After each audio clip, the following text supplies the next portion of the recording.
এজন চৰকাৰী চাকৰিয়ালৰ তাত বিয়া দিছিল যামিনীক।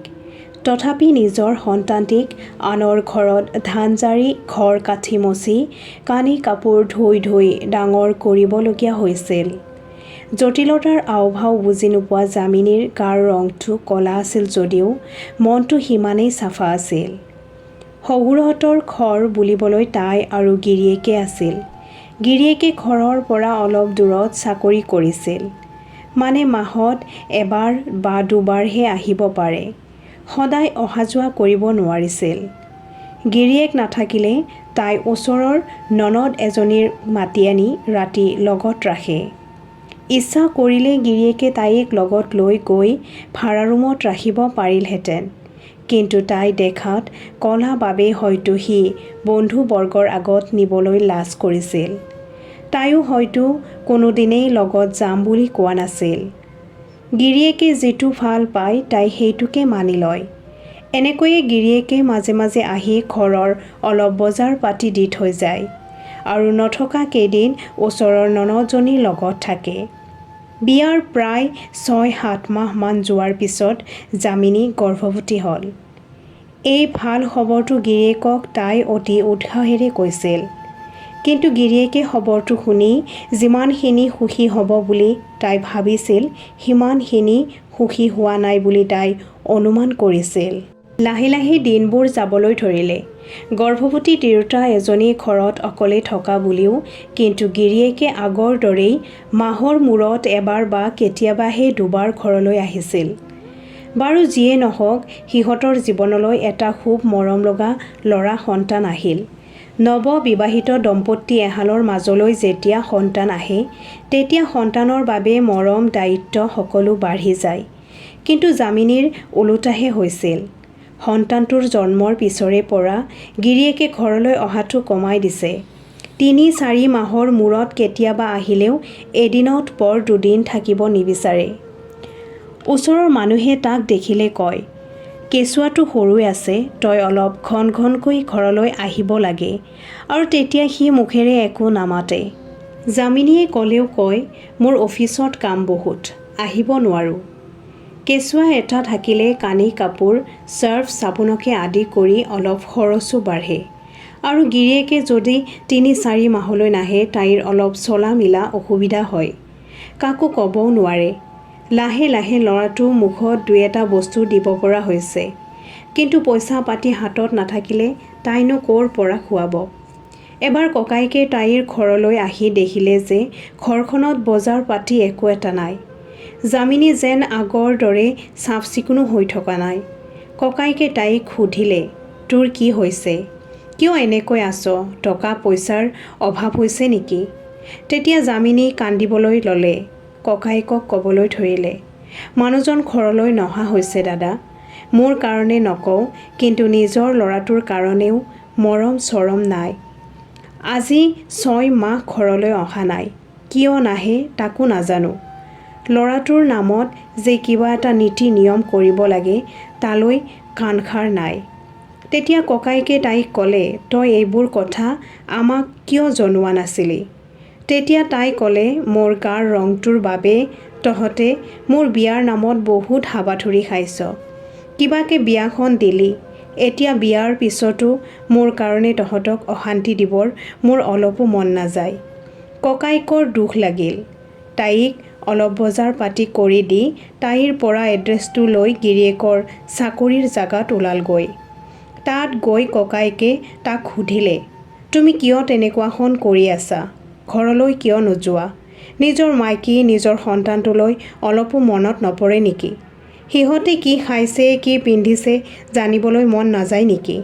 তেতিয়া সি ককায়েকক খঙেৰে ক'লে, মোৰ বহুত ডাঙৰ ভুল হৈ গ'ল তাইক বিয়া পাতি। তাইৰ কথা বতৰা ভুল গৈ মই তাইক বিয়া পাতিছিলোঁ। মোৰ লগৰবোৰে মোক ঠাট্টা কৰে। মোক অনবৰতে কৈ থাকে, তোৰ কি ছোৱালীৰ অভাৱ হৈছিল নেকি? এইজনীক যে আনিব লগা হ'ল। ওচৰ পাজৰৰ মানুহবোৰেও মোক কয়, চৰকাৰী চাকৰি, তই দেখাতো ইমান ধুনীয়া। তোক কিবা যাদু মন্ত্ৰ কৰিলে নেকি? তোৰ লগত মিলিছেনে তাইক? মই এইবোৰ গোটেই জীৱনটো শুনি থাকিব নোৱাৰোঁ। তাইক আপোনালোকেই লৈ যাব পাৰে। এইবোৰ শুনি ককায়েকৰ খং চুলি ৰাগ পালে। তাক ক'লে, তাই দেখাত কেনে, তুমি কি দেখা নাছিলা নেকি? নে আমি কিবা মিছা কৈ তোমাৰ তাত তাইক বিয়া দিছিলোঁ? যদি তাইক ভালে লগা নাছিল, বিয়া পাতিব নালাগিছিল, ল'ৰাটোক জন্ম দিব নালাগিছিল। তুমি লৈ যাব বুলি ক'লেই আমি লৈ যাম নেকি? লাগিলে আমি আইনৰ সহায় ল'ম, কিন্তু তাইৰ আলাই আথানি হ'ব নিদিওঁ। এইবোৰ কৈ খঙে ৰাগে তাৰ পৰা গুচি আহিল। ককায়েকে চিধাই যামিনীৰ ওচৰলৈ আহি তাইক ক'লে, তই কানি কাপোৰখিনি বান্ধ, ইয়াত থাকিব নালাগে। তাৰ যিহেতু তহঁত দুটাৰ প্ৰতি মৰমে নাই, ইয়াত কাৰ বাবে থাকিবি? তেতিয়া যামিনী ককায়েকক বুজালে, নহয় দাদা, মই যদি ঘৰলৈ গুচি যাওঁ, তহঁতে মুখ তুলি কাৰো ওচৰত কথা ক'ব নোৱাৰিবি। বৌহঁতেও বেজাৰ পাব। মই অকলে হ'লেও বেলেগ কথা আছিল, এতিয়া দুটা হৈছোঁ। মোৰ কাৰণে তহঁতৰ মাজত অশান্তি হোৱাটো মই কেতিয়াও নিবিচাৰোঁ। তেহেঁতে মোক ইয়াৰ পৰা খেদি পঠালেও মই নাযাওঁ। মই মোৰ সন্তানটোক এইখন ঘৰতে ডাঙৰ দীঘল কৰিম। তহঁতে কেৱল মাজে মাজে খবৰ পাতি লৈ থাকিবি।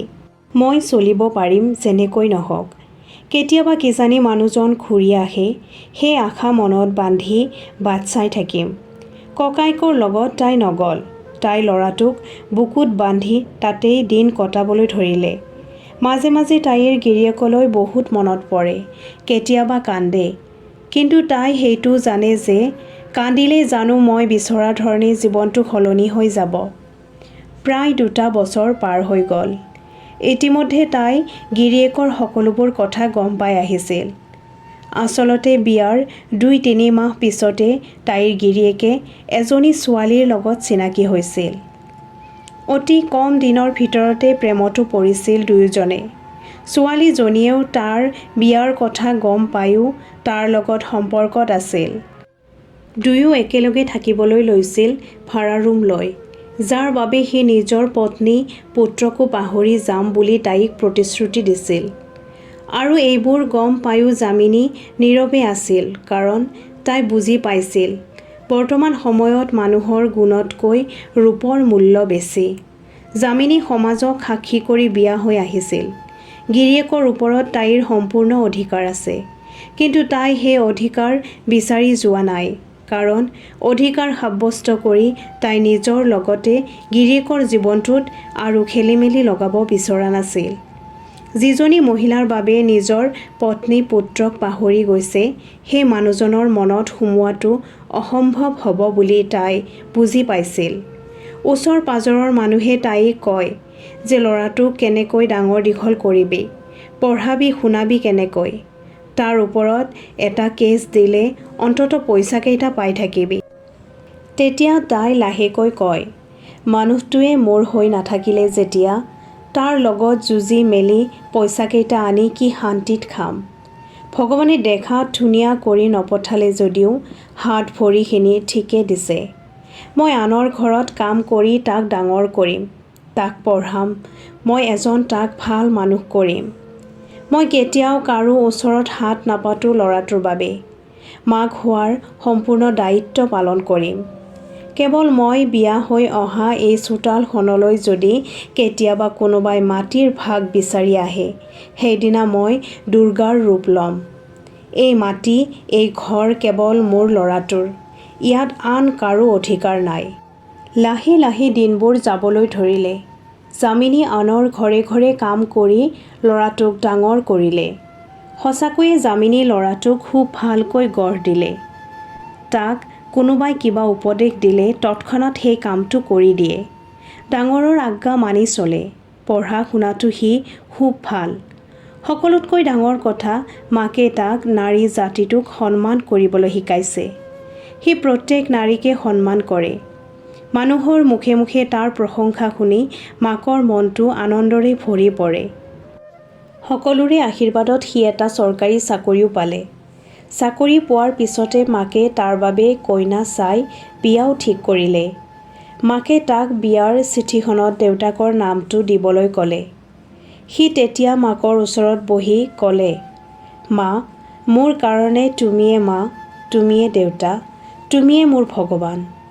তুমি কেনেকৈ মোক ডাঙৰ কৰিছা মই কেতিয়াও নাপাহৰোঁ নে কেতিয়াবা পাহৰিবলৈ চেষ্টা কৰিম যিজন মানুহৰ নাম চিঠিত লিখিব দিছা সেইজন মানুহৰ মোৰ জীৱনত মোৰ চিঠিত কোনো স্থান নাই তুমি মোক বাধ্য নকৰিবা মা ভৰ দুপৰীয়াত আজিৰ এই কাহিনীটো ইমানতে শেষ কৰিলোঁ আশা কৰোঁ আপোনালোকে শুনি ভাল পাইছে আৰু যদি ভাল পাইছে মোৰ চেনেলটো ছাবস্ক্ৰাইব কৰি দিব লগতে লাইক আৰু কমেণ্টটো কৰিব যাতে আমাৰ সমাজত ঘটি থকা এনেবোৰ সঁচা ঘটনাক কাহিনী ৰূপত মই আপোনালোকক শুনাব পাৰোঁ ধন্যবাদ